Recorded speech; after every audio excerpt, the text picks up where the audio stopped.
There's a mean old man who lives alone.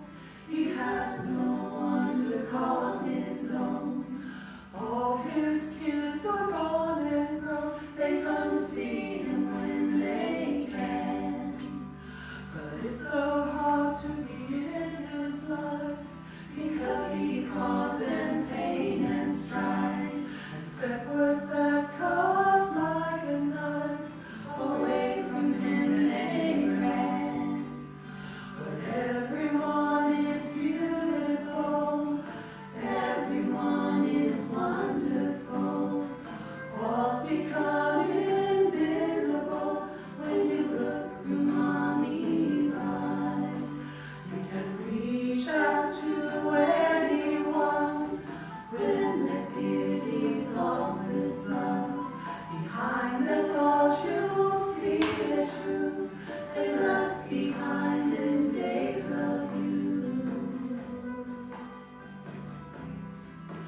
There's a teenage girl with an attitude. Grown-ups think she's very rude. Led through life by all her rules, her emotions in a whirl. To her best friend she confided why she's angry and so often cries. Abuse she hides with lies on lies. It's her against the world. But everyone is beautiful, everyone is wonderful.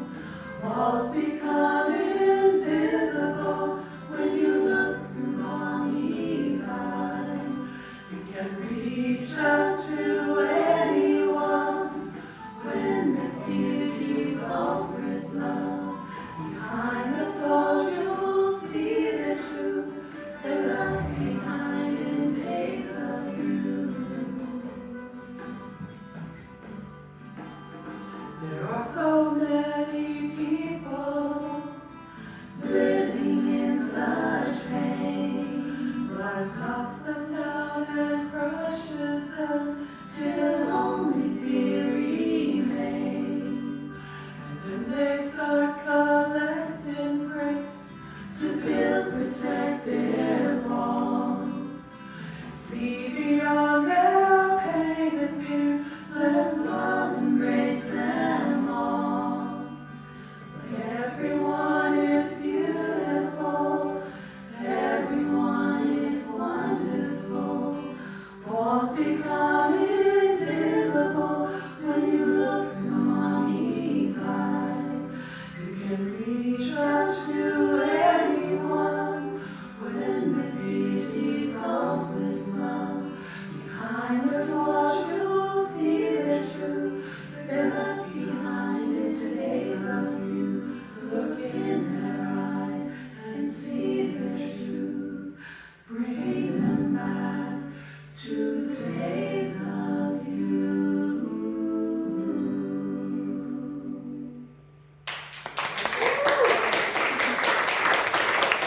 I must say thank you to Bonnie. She wrote and signed all that. Just FYI, that's her own song.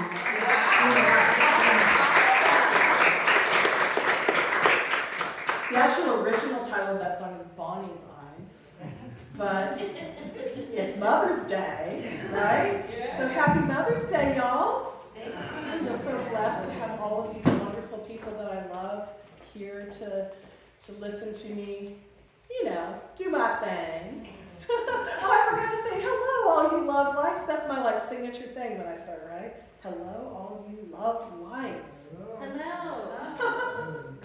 So today's talk title is Supermom, and as I was putting this talk together, something came to me that was a Facebook post I saw a few years ago by a person that used to come to this unity named Kim Hodis. Many of you still remember Kim dearly. She was a wonderful member of this church, but she's moved to Hot Springs.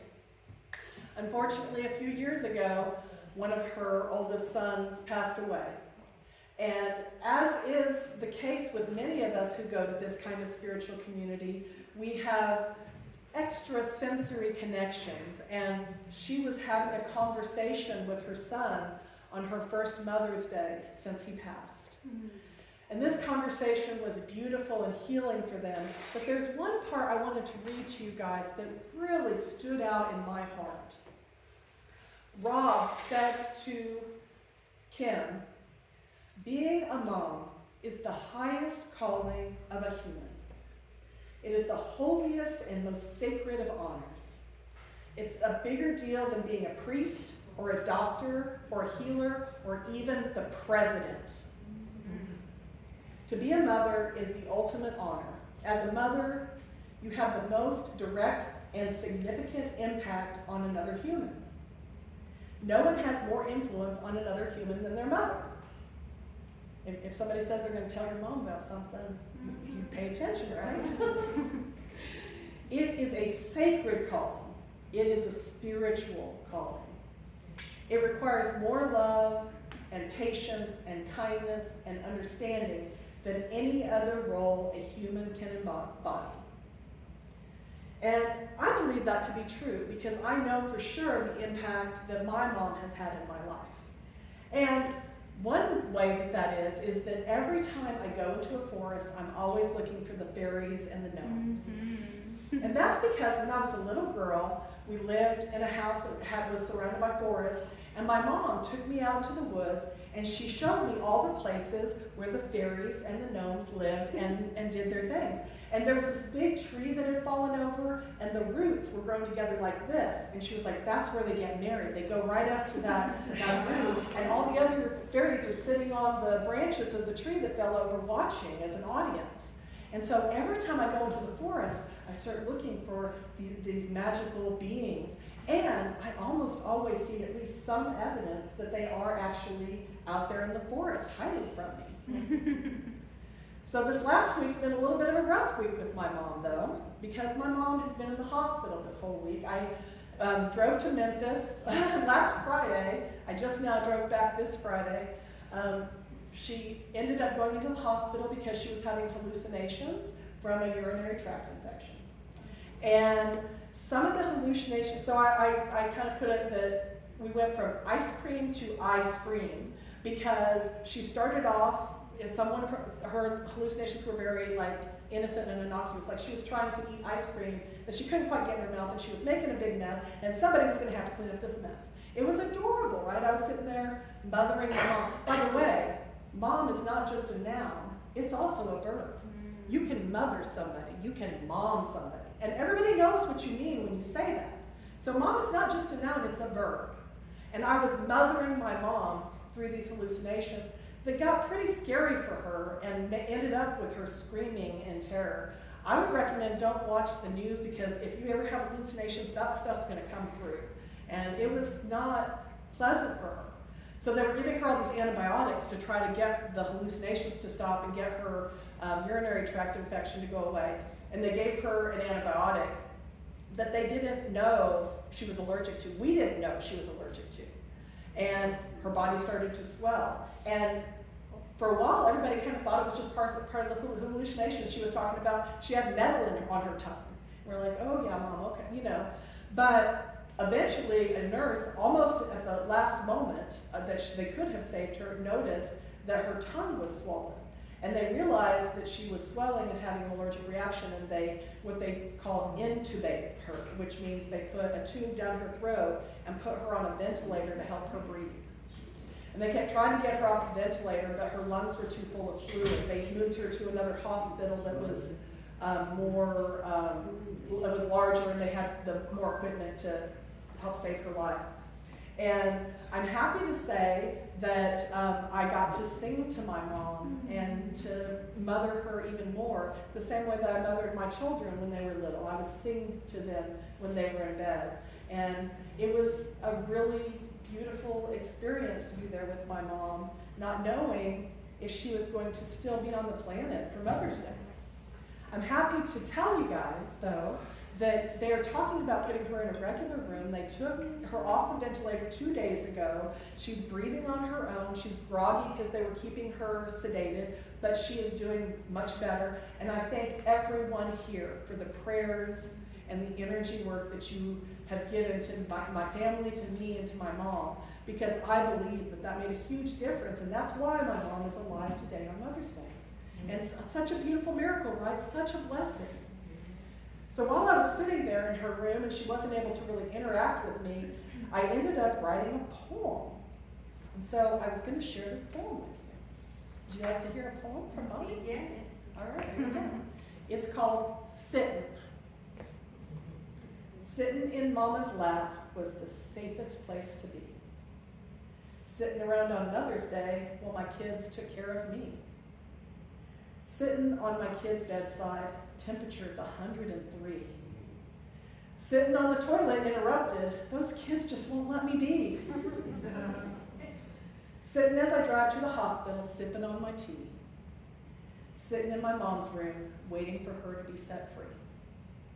Sitting on a cushion, breathing into the essence of me. Sitting with God in my heart allows me to clearly see.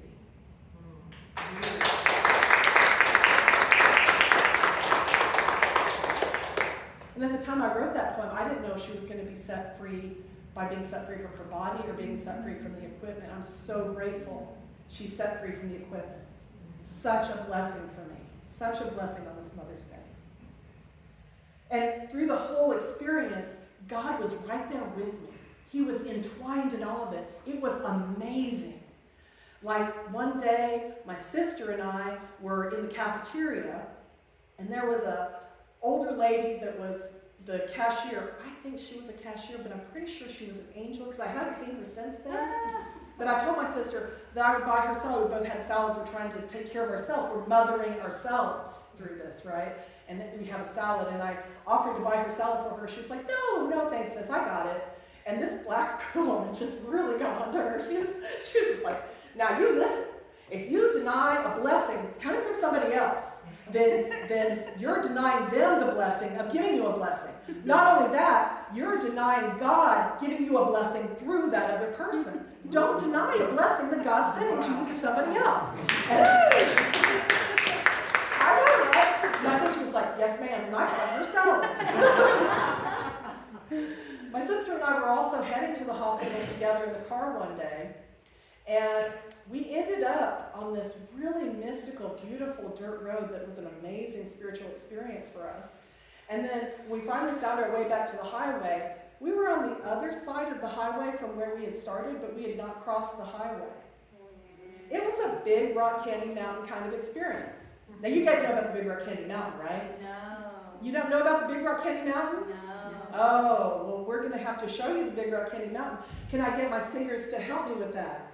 Thank you so much. So there was so once upon a time, or somewhere in the future, who knows, these two wonderful people came to their grandparents' ranch to visit.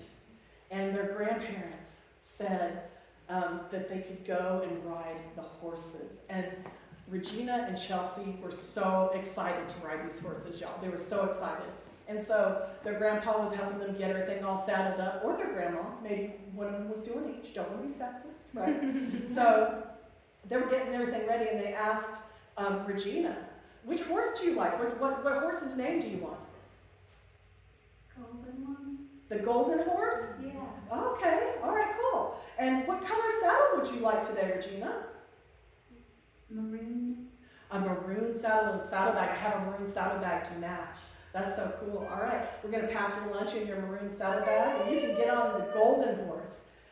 Chelsea, what horse do you want? We have all these horses in the stable. Which horse do you want?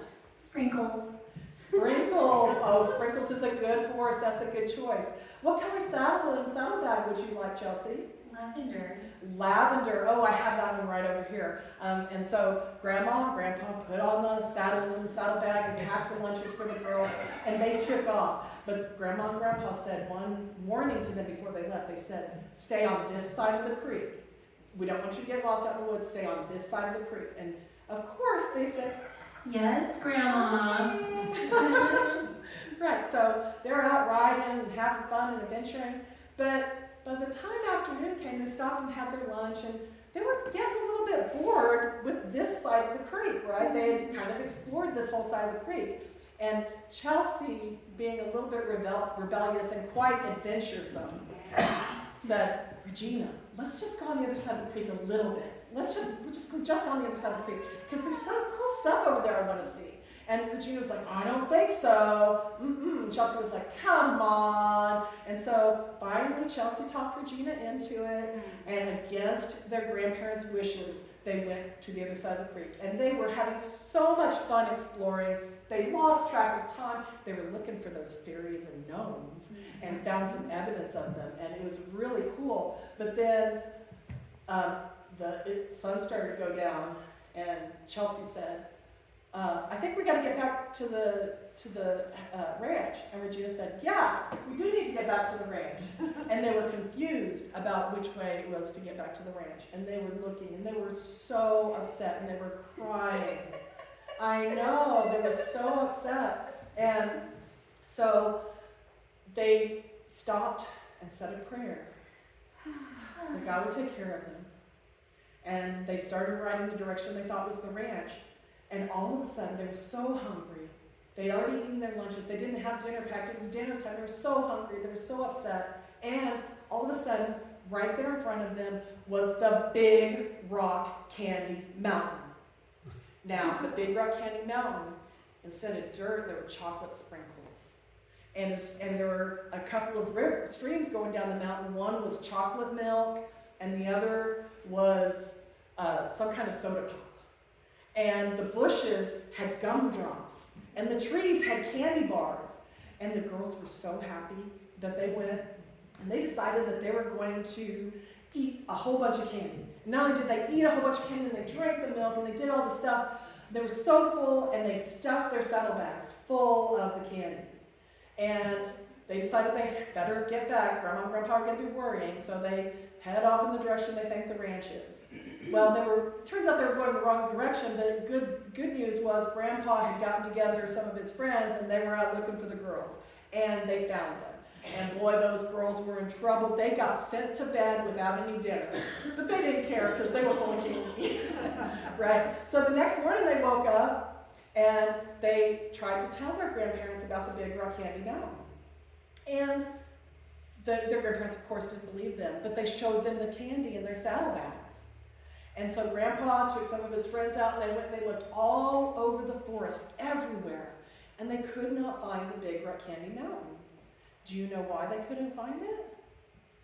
Because God looks out for us. He will give us just what we need, put it right in front of us when we're having those kind of needs if we reach out. Yeah.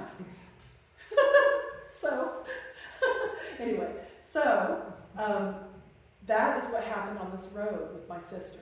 It was a Big Rock Candy Mountain experience. I believe if we had gone around and tried to drive around and look for that road, we wouldn't have found it, because God put it there because we needed a mystical experience in the middle of all this trauma. So, also as I was putting together this talk, my brain started coming up with all these acronyms for mom. So, do you know what being a mom is? It's being a master of management, a manager of mayhem, a manipulator of minions, a maker of meals, a magician of meltdowns, a maintenancer of messes, a manifester of money, and a mentor of mishaps. Do you guys have any others? Can you think of one? All right, I covered them all. I used a thesaurus. Something on a mission. But you know what God is? What God stands for? The giver of duties.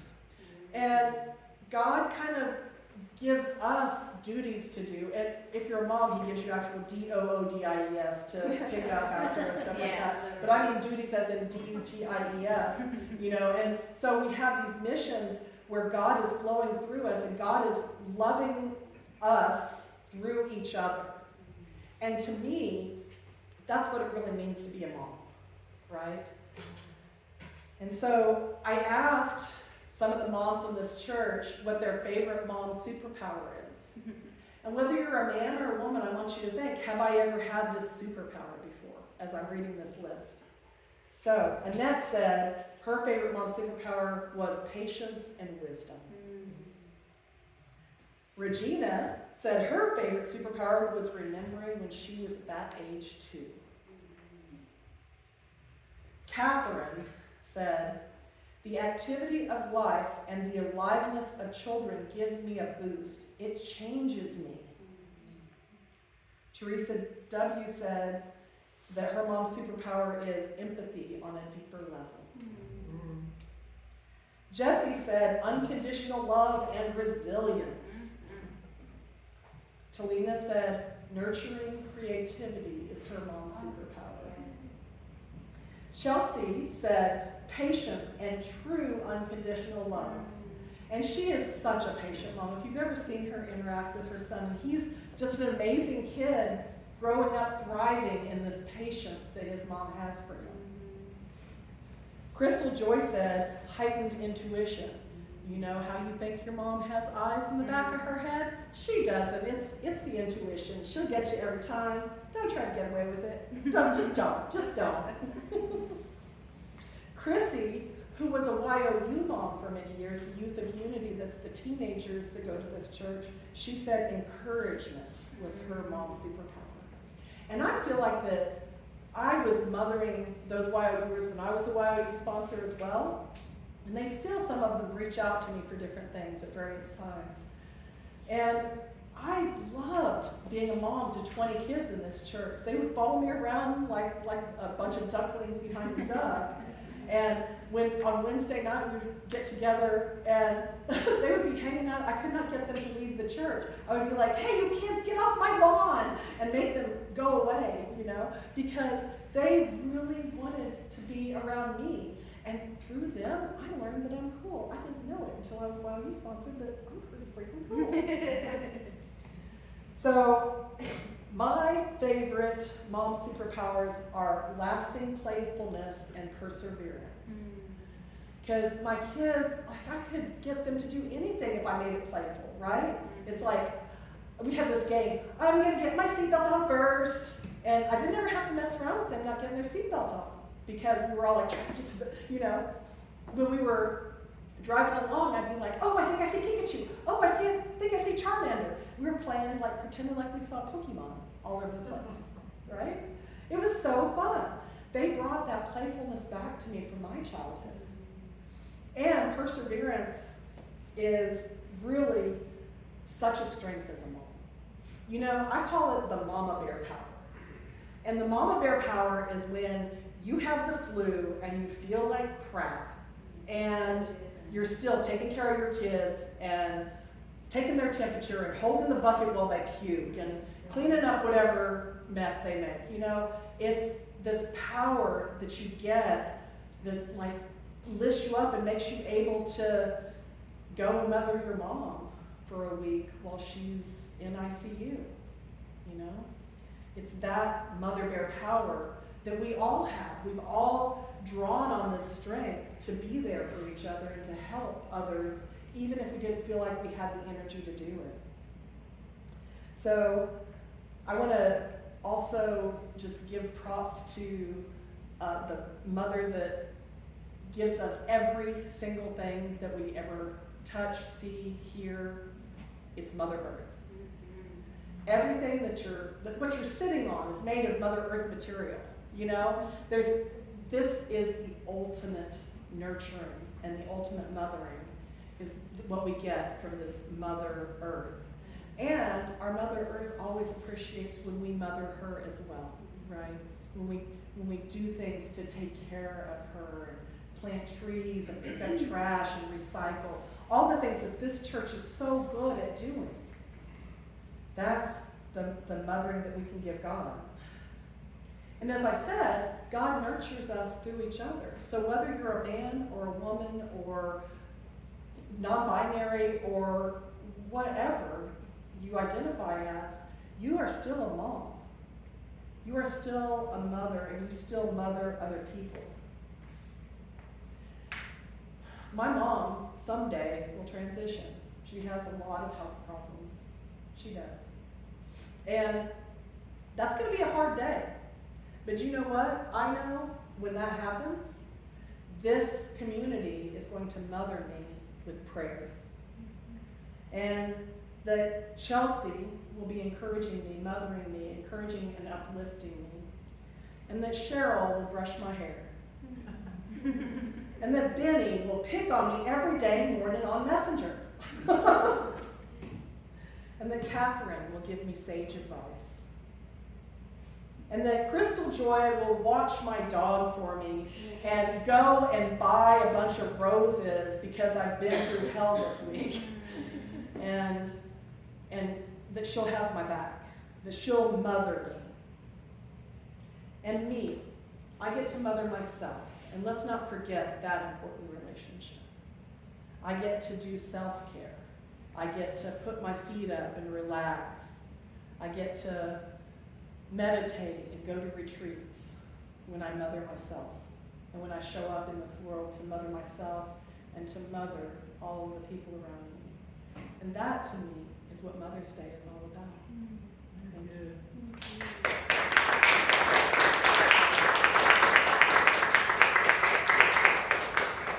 So I gave you all a rose and a candle. If you could pick it up now. Oh my gosh. Hello.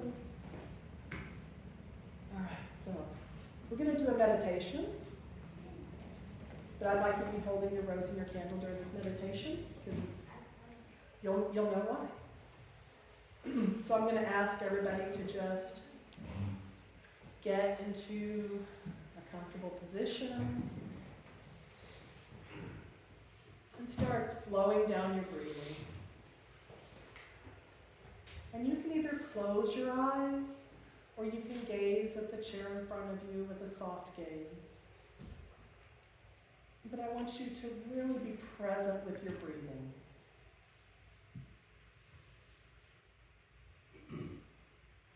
And I want you to also, in your mind's eye, see a light from God that's pure bright white with some golden sparkles coming in through the top of your head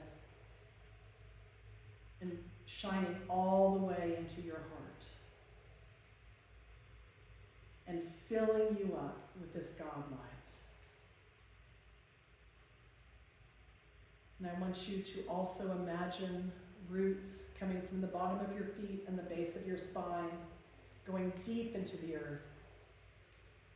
And make them thick and strong. And with each in-breath, you draw up the energy of the mother. And with each out-breath, you release that which does not serve you. You have a rose in your hand. And this rose represents that motherhood, that mother energy that we all carry. And the candle represents that which we are not. The part of us that says, I can't do it. I'm not a mom. I'm not able to do these things. And we're going to smell the rose and blow out the candle. And that's a really great, just a meditation tool. In your imagination, you can imagine that you're smelling the rose and blowing out the candle as slow as possible. So I'm going to let us all take 3 deep breaths while we smell the rose, bringing in all the God self that we are, and blow out the candle, releasing that which we are not.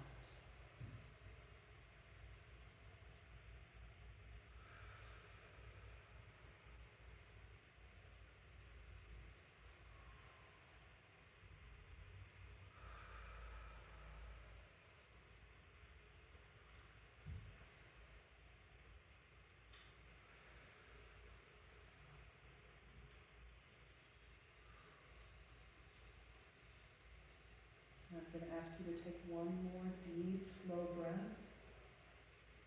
And at the end of the out-breath, you can open your eyes.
only to realize I'm not alone, and there's nothing I have to do on my own, because I am the place where God lives, moves and breathes and has its being. I am the place where God shows up.